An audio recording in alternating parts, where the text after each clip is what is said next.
Hi, I'm Abby, and I am presenting with Caitlin Stansberry. Our topic is COVID-19, and we're going to be covering where the virus came from, symptoms of COVID, how individuals can protect themselves from the virus, and the COVID-19 vaccine that is soon to be released to the public. COVID-19, a virus that comes from the coronavirus disease, is a disease caused by SARS-CoV-2 that can trigger respiratory tract infections. It started in Wuhan, China, and spread throughout the entire globe in just under 4 months.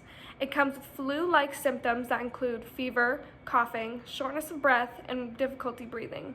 In more severe cases, this infection can cause pneumonia, severe acute respiratory syndrome, kidney failure, and unfortunately even death. This virus is spread from person to person through respiratory droplets by coughing, talking, or sneezing. Scientists have proven that wearing masks to cover our mouth and nose can slow the spread of COVID. Because of this discovery, most governors in the United States and all over the globe have mandated laws on wearing masks in public to help protect others. This slide shows how the cases have increased and decreased due to each state enforcing mandatory mask laws. Each state next to it has a specific month of when the governor required everybody to wear masks in public.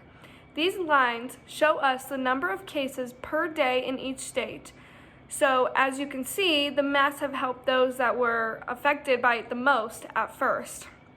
Just like in California, when June, as you can see, it went up. Didn't really help that much because they weren't affected by it at first. But as you can see in New York, when they mandated the mask laws, it helped them tremendously because they were affected by it pretty bad. In the second chart I made, it shows 4 different countries and how they have all been affected by COVID. I chose Mexico, United States, Italy, and Brazil. I start by giving you the population of each country, then I give you the amount of cases of coronavirus and the deaths due to COVID-19. I also give you the deaths per 100,000 people, so you can see a shorter amount of the death rate. Many scientists say that wearing masks and keeping your distance is the best way to slow the spread. Masks keep airborne droplets from traveling far, if anywhere. They also protect you from breathing in the air of others. If everyone wears a mask, we can keep the virus out of the air and slow the spread. This is also why we are required to keep a 6 feet distance, because the droplets cannot travel that far, especially when you are wearing a mask. They also say to always stay clean. That means constantly washing your hands and not touching your face or others. You can also protect others by staying home if you are feeling unwell, because even if you do not have coronavirus, you can save someone from being susceptible to getting the virus and even protecting yourself. As everybody knows, a death rate is more common in those who are older of age and have underlying health conditions that could compromise their health. Researchers have also shown that death rates in male and females with different ages play a role as well. In this slide, COVID-related deaths of male versus female, I have put together 4 different scenarios of males and females, 85 plus years of age, and 35 to 45, and 45 to 54 years of age. As you can see, males who are 85 years older have a lot lower death rate than females who are 85 plus years of age.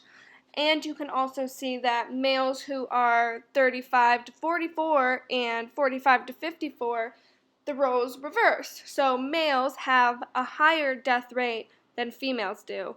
Now, we don't exactly know why this is, but researchers are trying their best to figure out why and how to help those who can be affected by it. Besides sickness, there are a lot of emotional and mental problems people can face during this pandemic. Researchers have said that people can view this virus as an emotional and traumatic threat. The number one emotional response during this time is fear. Mainly fear of the unknown. Since this is such a new topic for everybody, it makes people anxious to step out of their house. just like in the beginning of this, when some people were staying in their homes during quarantine, and a lot of them were not willing to see their family or even people in their own homes because they wanted to protect themselves. It also causes people to go up in a panic about not having enough supplies when lockdown or quarantine starts, like toilet paper and cleaning supplies. This is called panic buying by researchers. It causes people to become selfish and buy everything up because they want to be safe for themselves and for their families and for people around them. And this caused a big problem with everybody because some people had toilet paper and some people couldn't even get a single roll because it was so demanding and people were just going up in an anxious panic.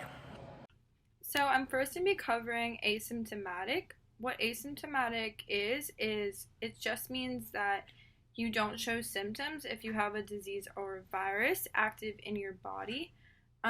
This has some pros and cons.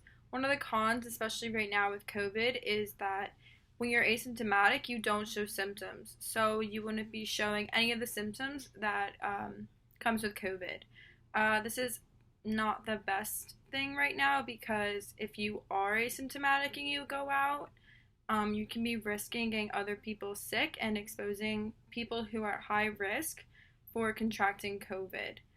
An article from the Vanderbilt University Medical Center states that while fever, cough, and shortness of breath have characterized the disease caused by the novel coronavirus, the Center for Disease Control and Prevention, CDC, updated its list of common symptoms in late April to include a new loss of smell or taste.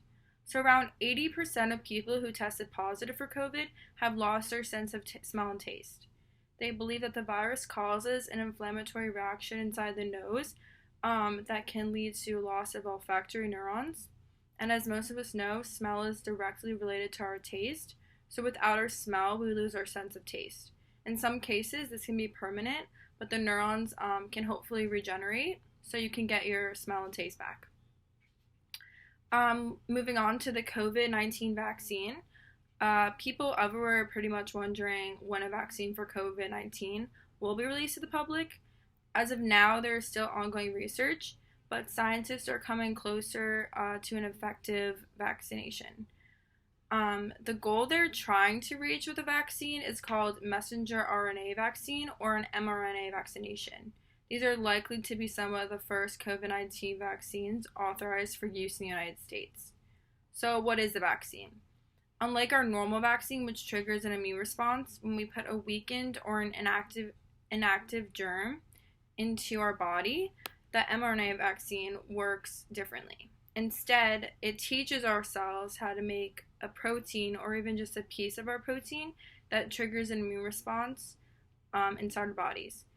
That immune response, which produces antibodies, is what protects us from getting infected if the real virus enters our body. So how does this work?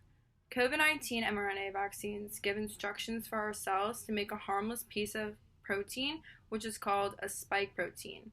So the spike protein is found on the surface of the virus, which causes COVID-19, and the COVID-19 vaccine is given in the upper arm muscle, like most vaccinations. So once the instructions of the mRNA are inside the muscle cells, these cells are going to use them to make a protein piece. So when the new protein piece is made, the cell is going to break down the instructions and get rid of them. What happens next is the cell is going to display the protein piece on the surface of the cell. Our immune system is going to recognize that this protein does not belong in the chain and begins to build an immune response by making antibodies. The end process results in the protection against a future infection from COVID, and the benefit of the mRNA vaccine is that an individual is able to gain protection from COVID without having to actually risk getting sick with the virus. Thank you so much for listening to our presentation, and we hope you learned something interesting and new about COVID. Here is our references page. I hope you enjoyed Abby and I's presentation of COVID-19.